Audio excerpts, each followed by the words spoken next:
aveyronnais, mais pas n'importe quelles œuvres, puisqu'elles sont la propriété de particuliers toulousains. Alors, qui sont ces personnes qui détiennent des œuvres de l'artiste français le mieux coté du moment?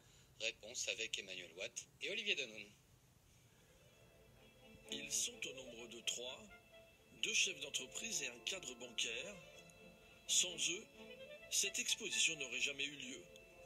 Ces 3 collectionneurs ont accepté de prêter le temps d'un salon des œuvres de Pierre Soulages.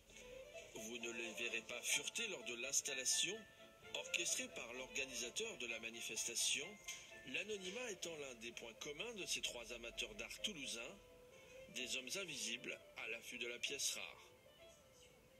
Un collectionneur, il est toujours passionné, donc sa collection c'est quelque chose qu'il entretient et donc automatiquement il va trouver l'objet au meilleur prix dans les meilleures conditions en étant là un peu comme un chasseur. Et ensuite il va partager un bonheur mais alors ineffable en ayant ça chez lui parce que ça représente la trace, ça représente le travail de l'artiste, ça représente ce en quoi il croit parce qu'il partage à ce moment-là la foi de l'artiste.